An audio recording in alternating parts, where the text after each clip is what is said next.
Today's podcast is brought to you by Blue Canary. The bird has landed on beautiful Bainbridge Island, conveniently located at 499 Madison Avenue.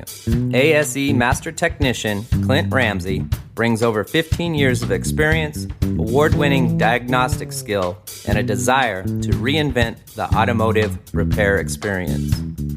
Schedule an appointment online at bluecanary.biz or call them today at 206-451-4220. Hey, it's Michael Fabiano here from SI.com, and I'm excited about the upcoming launch of the SI Fantasy Podcast. Myself, along with Dr. Roto and the Fantasy Executive, will get you ready for your fantasy drafts in 2020 and guide you to fantasy football glory. Get on board with the SI Fantasy Podcast and win your fantasy football league. This segment of the B.I.Stander Podcast is brought to you by Eagle Harbor Insurance. We don't sell insurance, we help people buy it. This has always been their motto and continues. They understand every family has different insurance needs, be it coverage or premiums. No two cases are the same, and they will always do their best to guide you into the proper coverage to fit your budget.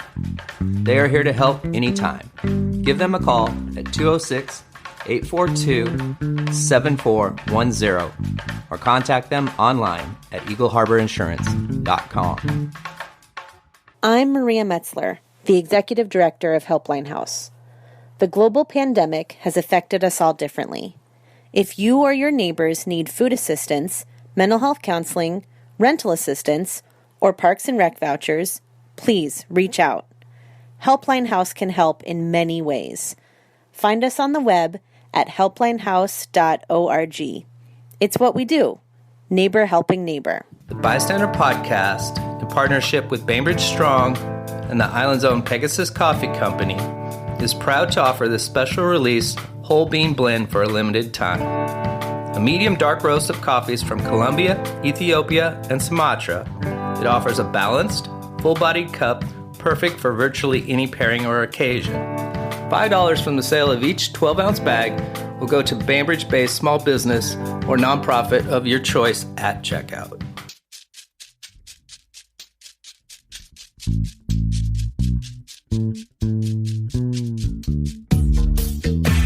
I got something for your mind, body, and soul.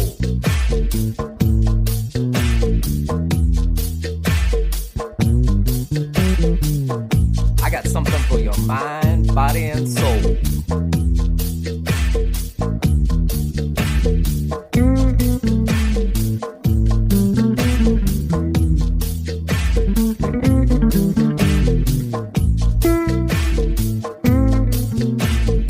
You have found the B.I.Stander Podcast. Now here's your host with the most, Tiny Tim. What's cracking, Podcastville? You found the B.I.Stander Podcast. Today, I have three lovely ladies from the Bainbridge Pod Accomplice, a new podcast by Bainbridge Performing Arts. I have Liz Ellis, Miranda Feldtman, is that correct? Yes. And Deirdre Hadlock. How are we? We're doing great. Good. So glad to be here. Thanks for having us. My pleasure. So you guys got shut down because of COVID, much like my studio, and now we're having a Zoom conference here. Mm-hmm. Deirdre, you're the production manager over there. How did that affect everything? Well, we were actually in the middle of dress rehearsal week for our production of Fun Home when we were not allowed to continue. So if you take a look on the stage to this day, there is a full set, props set up in the wings, costumes set up. Everything is ready to go for the production that has not happened yet, but fingers and toes crossed will happen as soon as we're able to. Miranda, how does that affect your work at the BPA? Well, I was just hired in January as the front of house manager. So you got 2.5 months under your belt? Yeah, I should say mid-January. And then, I think mid-March is when we closed. So I kind of I'm lucky enough that I was allowed to do a pivot, and we started talking about how we could generate content while we were shut down. And I really liked the idea of a podcast, which we were discussing earlier, I think was originally brought up by, I really do think it was someone at Bainbridge Prepares reaching out to a bunch of nonprofits if we wanted to collaborate on a little variety show in the style of Prairie Home Companion. So I love Prairie Home Companion. I love Garrison Keillor. So we took off with that in the spring, I think, into summer. We did 8 episodes that were kind of pulling people from Bainbridge Prepares and other organizations. And now we find ourselves this fall trying to put out a show every Friday. I don't know if you guys or ladies are old enough to remember a show called Theater of the Mind. You remember that, Liz? Yes, because, and I'm sure this name will come up more than once in this conversation, but Frank Buxton, I think, introduced me to that for some reason. So there was a lot of stuff in my youth, a lot of radio stuff that I was introduced to. And Theater of the Mind was certainly a phrase that Frank Buxton was fond of employing. And I believe I encountered their program through him. I think it was Sunday nights. I'd watch Little House on the Prairie, then Disneyland show or whatever it was called, Wide World of Disney or something.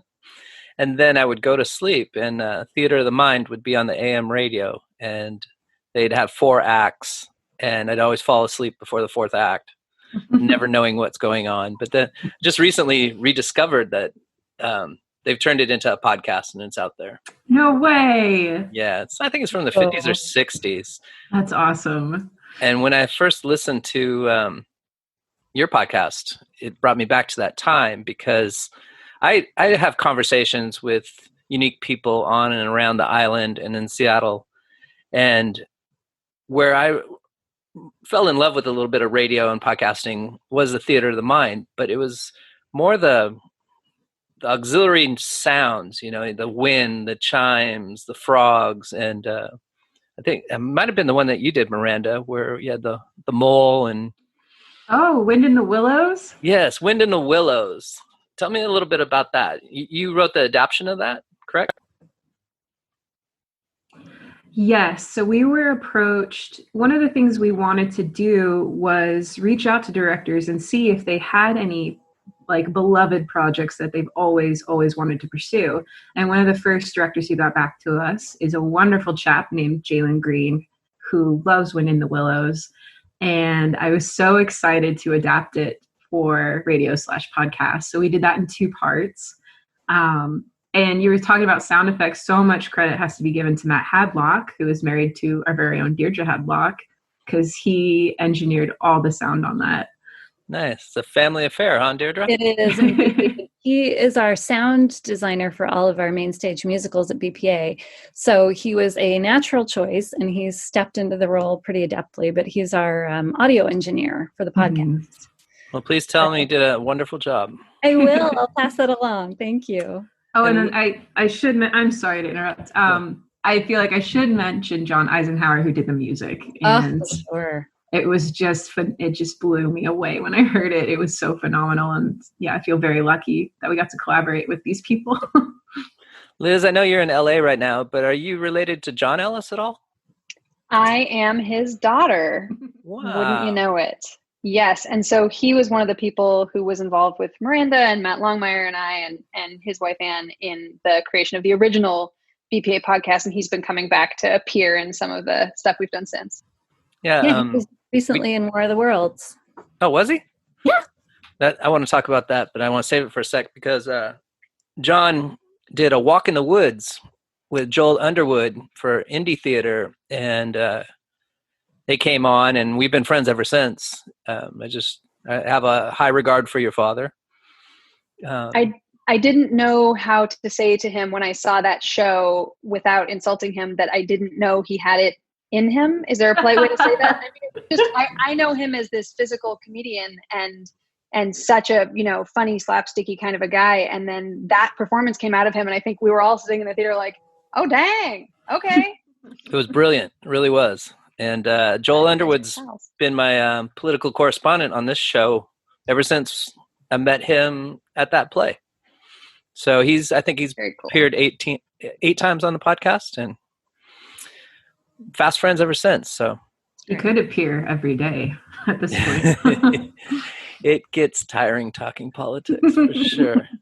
I love No, community. but it's so upbeat. Yeah, we're getting derailed here, ladies. Don't have theater people on and focus on the ball very well. It doesn't happen. You should see our text threads. Yeah, send me on those. I'd love to just have a laugh. So Liz, you've been doing production management, is that correct?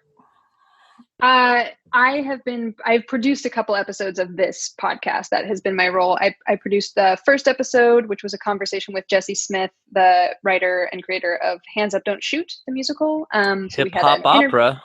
A hip opera. We had a conversation with him and played some of his songs. I produced that. And then I'm sort of half producing with Deirdre the theater school episode that's coming out this week. Next week. Yeah. Awesome. She also was the lead adaptive playwright on Carmilla, which is coming out this month. Nice. So is this a limited series, or are you going to just do it until a cure shows up? We just programmed the next several months, so we're prepared to continue as long as there's a call for it. We're looking at. Oh, go ahead. No, it was a stupid thought. Go. I was going to say we're sort of thinking of it, I think, right now as like 4-month seasons. Yes. And we can see that far into the future, and we can know that there's not likely to be any in-person programming in the next 4 months. So we'll program that and we'll throw ourselves into it. And then at some point, hopefully soon, the podcast will no longer be necessary. Yes. Yeah, but it might be a nice compliment. Just have fun, right? That's very true. Yeah. I agree. Well, that leads me to this question. How's it been received? And financially, how's Bainbridge Performing Arts holding up? This is where we did need Dominique. Well, I know I can speak to the one thing I miss about live theater is like the instantaneous reaction. And so much of the fun and interaction comes after the show when the performers can meet the audience and everyone can talk about the experience they all just had. So it has been difficult to find out how to generate that dialogue, I think, with listeners. But I know for myself and Siobhan, at least, we run into a lot of people at the grocery store, for instance, who really tell us that they're enjoying it. So that's good. Yeah, I was really impressed with Jesse's first one that you right out of the gate. He's a pretty talented guy. Oh, yeah. Very talented. Super talented guy. And that's honestly, for me, because I'm not there physically, that's the community that it was really exciting for me to be part of engaging, is the performer community and the creative team community. Because, Deirdre has, so much to her credit, built this really active, dedicated group of people who come back and design shows and direct and perform in shows and even like fostered some of that talent over the years. And so being able to work with those people even remotely or in the limited in-person way that we can is really gratifying and a totally crucial part of BPA's mission. Well, Deirdre, how do you pick a topic to go with? For the episodes? Yeah. Is it just a call out or what? It's very collaborative. We have the three of us and Siobhan McGuire and Dominique, and we just talk about projects that we're interested in, things we've always wanted to do, maybe didn't have an opportunity to do on stage for whatever reason, and we brainstorm a lot. Mm-hmm. We've been really interested in reaching out to community members and shining a spotlight on artists that maybe people don't like. For instance, Jesse, many of our patrons have seen him acting on stage, but they probably don't know that he's a talented, musician and playwright.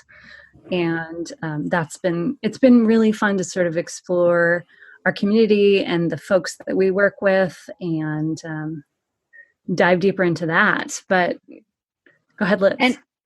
Having not sat on the committee, but been privy to the committee meetings for programming back when I was a member of staff, there were so many projects and so many types of projects like new works, like Jesse's, that you bring them up and you go, well, can we sell 3 weekends of a 250 seat house of this show, and you just don't know whether that's going to be possible. And there are risks you can and cannot take. And with something like this, when the overhead is just space and volunteer time and people's goodwill, you can really do some weirder things, that you can take some risks that you can't necessarily in a main stage season. So there's actually been some opportunity there.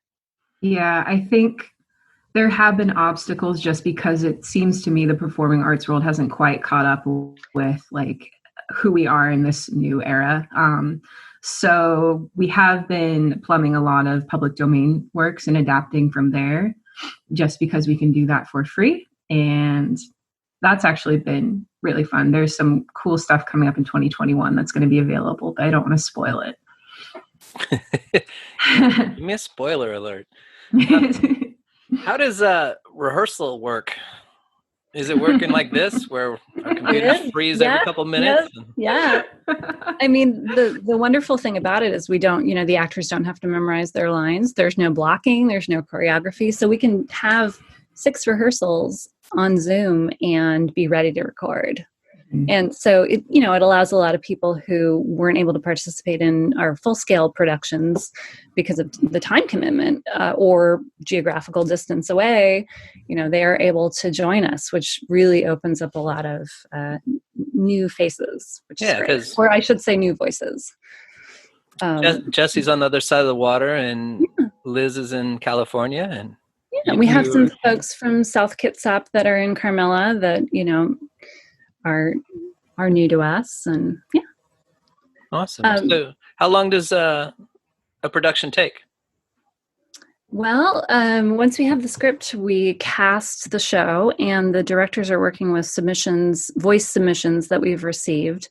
So they're able to access a folder of those and cast from those. And we are, by the way, still accepting submissions. Oh, yes. On an ongoing basis. So send them in. Go to our website if you need information. So the directors cast the show, and then we have 6 Zoom rehearsals, 6 or 8 Zoom rehearsals. And then there goes Deirdre for a moment. Permanent BPA. Oh, no. Deirdre, can you say that one more time? Oh, sorry. From where? How many rehearsals you have and such? Oh, we have about six rehearsals on average for the audio dramas. So it usually takes about 3 weeks from casting to recording session. And then we, like we've been saying, we put out an episode a week. So every Friday, people. Moving pretty quickly. I think Jesse's going to contribute some spoken word on my podcast going forward. I'm trying to get people that don't have a voice to find their voice and come out and speak.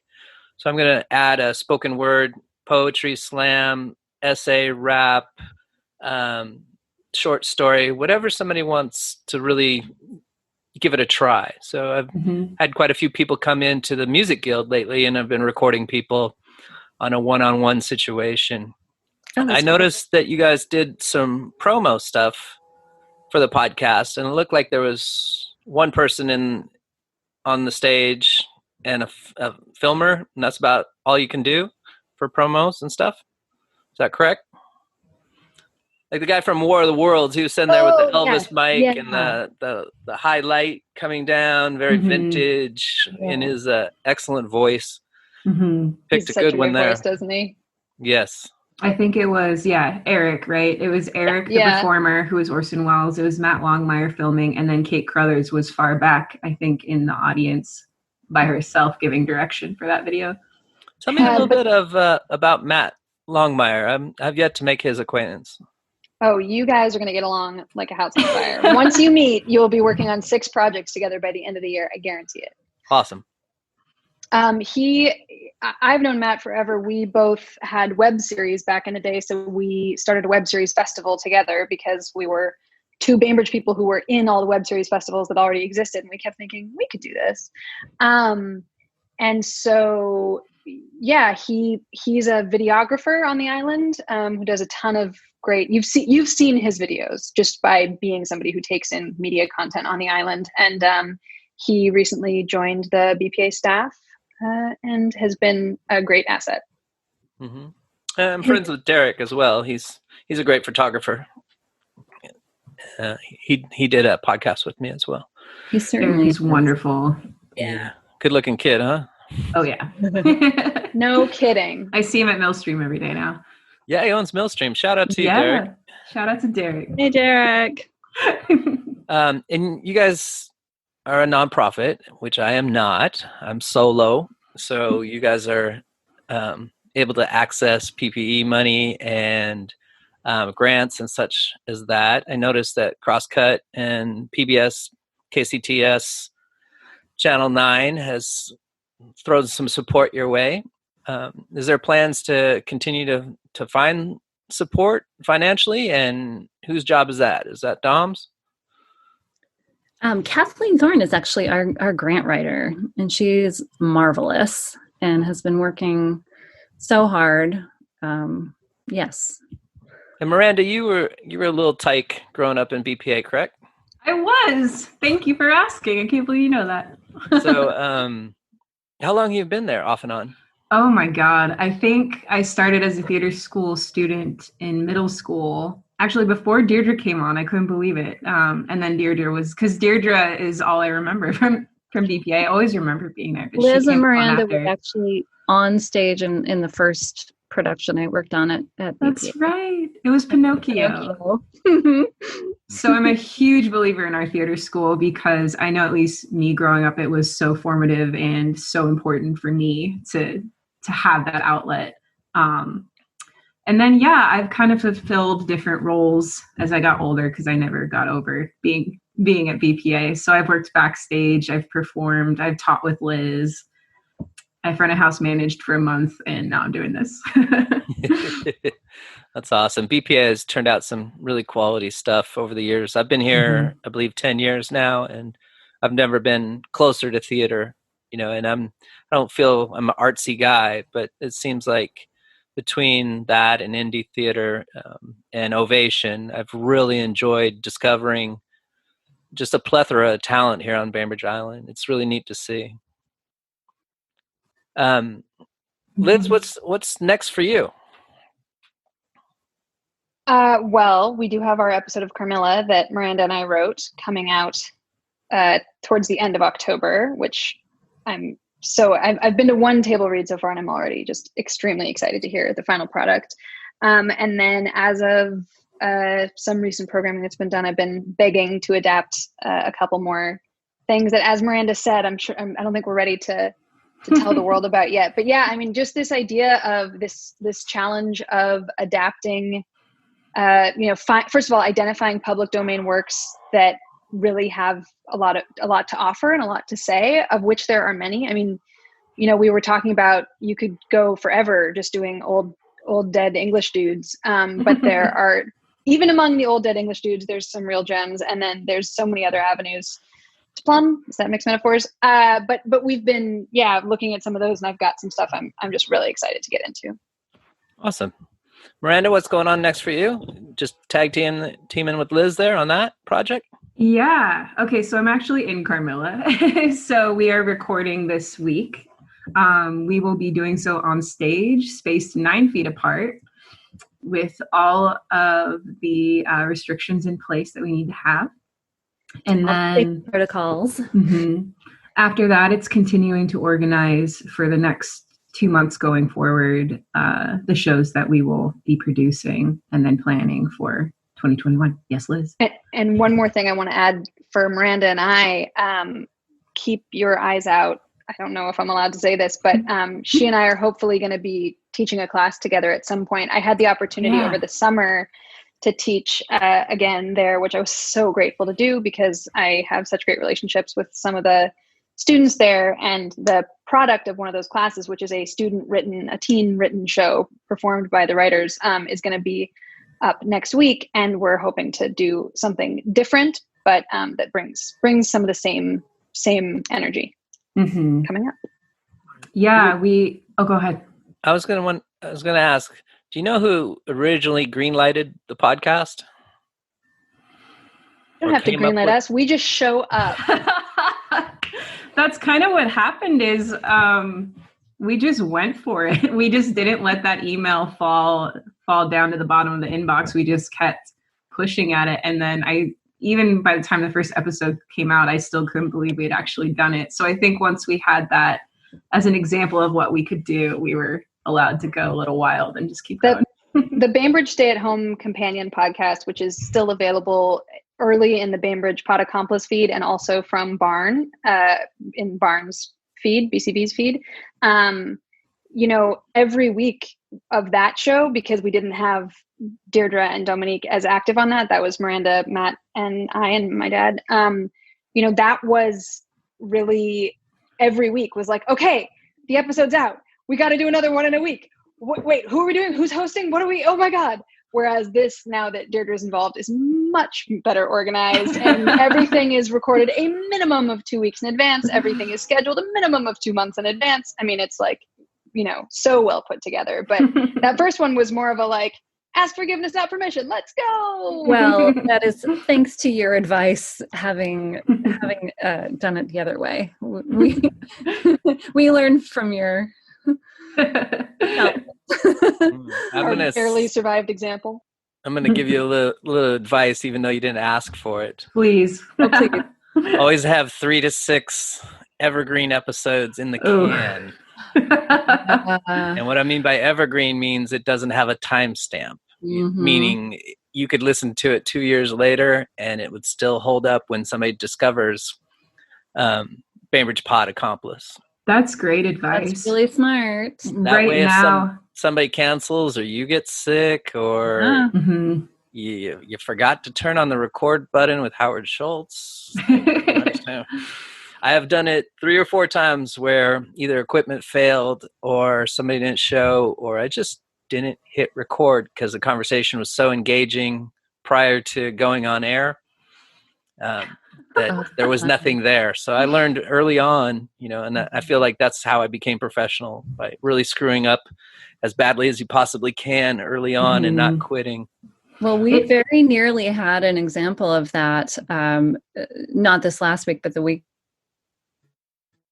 There goes. We all froze. Before to edit, and the power at what'd you say? It lagged and froze. Let's start again. Oh, so sorry. We very nearly had an example of that with War of the Worlds a couple weeks ago.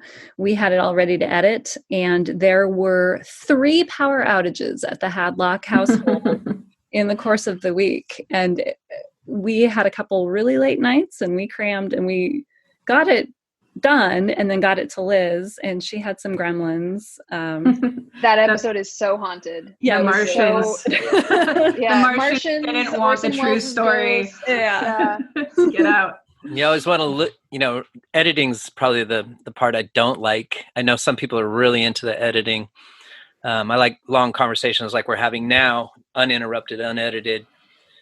Where was I going with this? Oh, you got to listen to it no matter what, because there's some times where you're like, oh, that Tim guy, what a jerk, and you've said that on air and then you haven't cut it out, and then you release it and you're scrambling 6 o'clock in the morning. Oh my God, I just heard it. And I said something inappropriately. You want to be your own hot mic. That would really be a bummer. Yeah. I wish I had a little bit better equipment here at home so I could mute myself before and understand that I'm going to say something wrong to start with.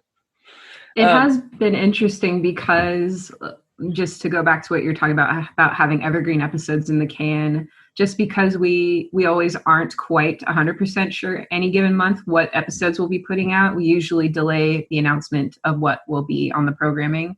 Miranda, that's great. Don't blast social media that Miranda's coming on next week, and then Miranda decides, no, I'm going on a different podcast.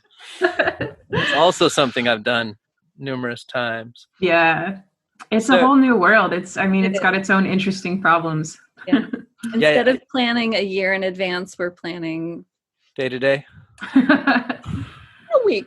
Week to week. 6 weeks. I think we haven't changed anything closer than that. We've had moments of fear, but we do paint ourselves in that corner. It's like, once you make that announcement, Matt Hadlock is staying up until 4 a.m. if he has to get that episode done. We promised the people.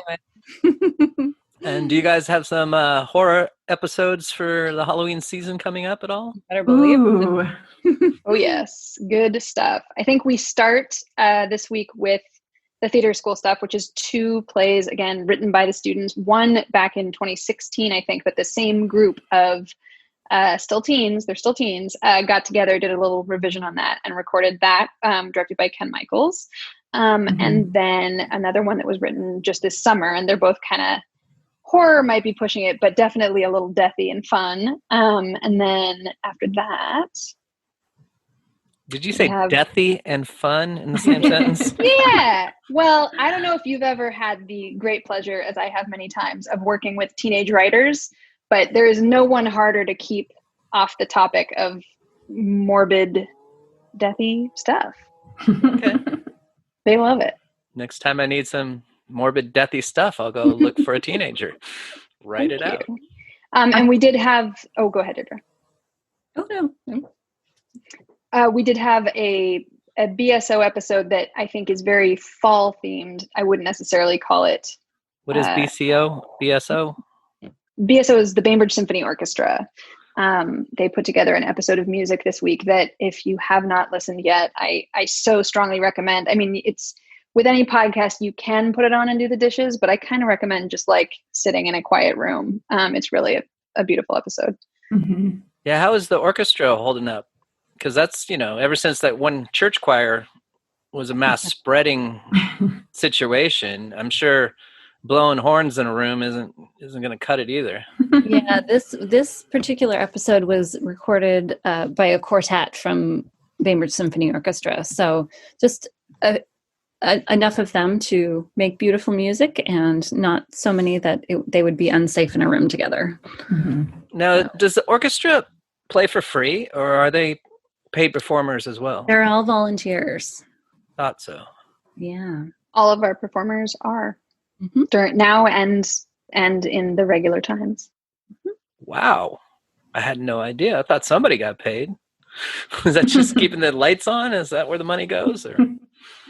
You'd be surprised how much money it takes to keep the lights on in that building. No, I wouldn't. I think it has a lot. It takes a lot. And we're lagging again. I can't wait till Zoom's done. Yeah. Get in a studio.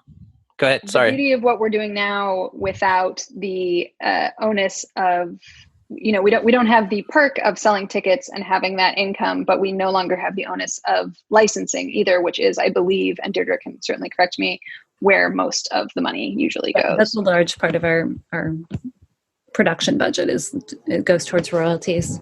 And we looked into licensing, what that might look like for a podcast for performing, as an audio play. And it's just, there's a lot of hurdles still. So who knows what the future will hold for that. But that's why we're looking back on works in the public domain that are available to us. Mm-hmm. Or original works. Original content. Yeah. So get that piece of paper and pencil out, Miranda, and start writing some stuff. To be honest, if anyone listening out there is a playwright, if why are we doing this? If it's if no, if there are any playwrights listening, I'm always interested in hearing from other writers on the island, because I told Deirdre and Liz, I'm sick of seeing my own name. So.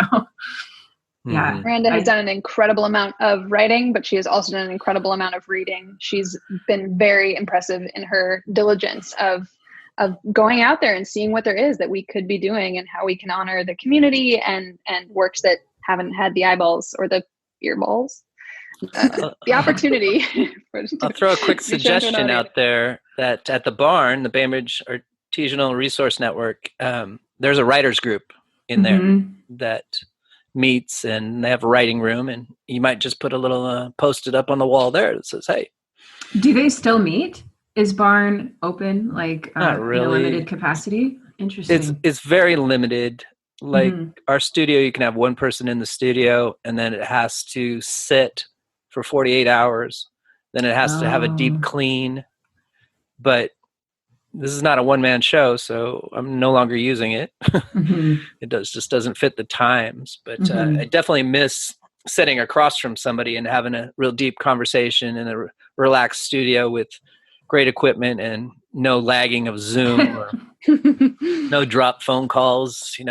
Everybody records something a different way. So it's time for me to invest in some standalone type equipment that I can take places. Well, Matt can give you some suggestions. I got my toy all picked out, Deirdre. Oh, I bet you do. But yeah, when it comes to money, I mean, I'm a one-man show, so it's difficult, and it only happens with the grace of sponsors and people that believe in arts and community and podcasting. So I'm very thankful for those.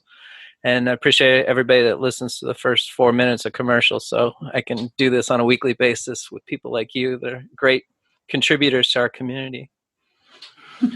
Well, Bainbridge Pod Accomplice, we're about 6 episodes deep, right? I would suggest everybody go find that either at the BainbridgePerformingArts.org website or anywhere podcasts are found. Deirdre, any last words for the community or me or anybody? Oh, we just appreciate everyone supporting and listening. And we look forward to seeing you all in person. And in the meantime, we'll hear you, or you'll hear us. Leave the light on for you. Leave the light on for me. Liz, you got any parting words for everybody? I am just so grateful that you're doing this and putting in your time and being part of a community that uplifts each other's work is so what BPA is about. And so I had not met you before this. I'm so glad to meet you and glad that you're doing this. Nice to meet you as well. And there's no competition in my mind. It's all support and raising others up. And this is my village. This is my island. And I love what you guys are doing. Miranda, you got anything else you want to say? Yeah, just going off what Liz said, it was so fun to connect with you. And then we wound up having this interview. And I think I feel really grateful for all the people who are still supporting the arts now more than ever, just looking to what we're able to generate now into the future. That support just feels amazing. And hopefully we're giving back. Yeah. And that reminds me, we need a shout out to donate to BPA.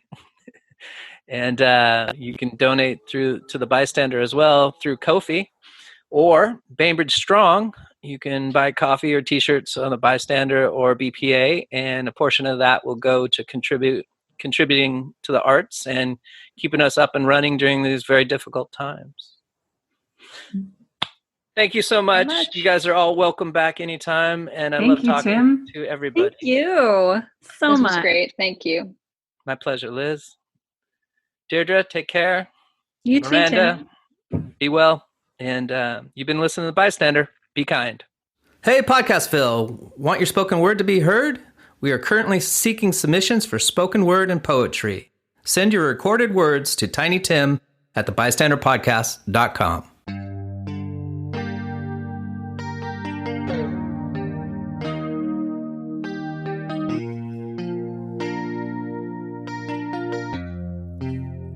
Gotta do whatever it takes to be one of the greats. I gotta be on top of my game, otherwise there's no point in playing. I gotta fight my way to the top.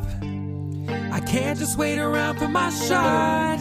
I'm on the rise whether you're coming or not. I guess I never learned how to stop. I never learned how to stop. Stay on my grind, keep up this hustle. That's how I'll make money, right? Making money be tight, but honestly, I just want to see my name up in lights. I want to be famous, so I'll be remembered for something I did. I want to live shameless, so shit that I've done isn't shit that I've hid. I wish I had a body like Terry Crews, so I'd be a bomb dude. I wish I looked like Pac and Juice with the confidence of Tupac in youth. I wish I was rocking boots with Lauryn Hill and the Fugees too. I wish I was taller than 6'2", even when dudes say it's a gift, fool. I wish you'd remember my name and spoke of it after you left me. I wish we weren't playing a game, imagine how awesome that'd be. I wish that none of this mattered, but what does that matter, cause player, it's happening. I wish we could squash all our issues and do it with none of us snapping, but yo, I wish I was dope, dude. And I wish there was hope, dude. I wish for more than this.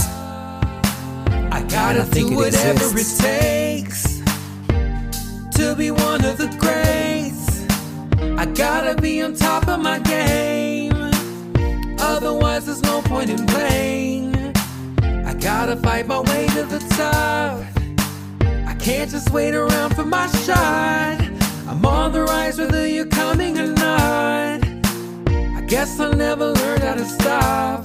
Learned how to stop, I never learned how to stop. I work, and then I turn shit out, and then you work, and then you turn shit out, and then we work, and then you pass it around, and then we pray that something sticks and hope that we'll be gaining ground. Because we work, because we feel it in our blood, and then we work, cause we in too deep to give it up, and then we work, it'll never be enough. Dog, I pray one day, I swear I'll be enough. I gotta do whatever it takes to be one of the greats. I gotta be on top of my game, otherwise there's no point in playing. I gotta fight my way to the top. I can't just wait around for my shot. I'm on the rise whether you're coming or not. I guess I never learned how to stop. Learned how to stop, I never learned how to stop. I think I'm ready to stop, I think I'd like to get off this ride. I think I'm ready to drop, I think I'm ready for shit to slide. I wish that you and I could vibe and we could live our lives without having to try to compensate for every single slight. With social media, everyone's a celebrity, right? So Goshen media topics tend to get heated, right? I need to try deciding how I'm trying to live my life. Am I gonna be high up in middle management or be broke and die? I'm telling you, cause that's the American dream now. Be an executive involved with every type of scheme. Wow, I guess that greatness comes in different flavors. But if you favor the corporations who bow to enslave us, then I wish the plagues of Hades on all of your generations. And your babies uprise with me and they overtake the nation. Because there has to be something that's more than this.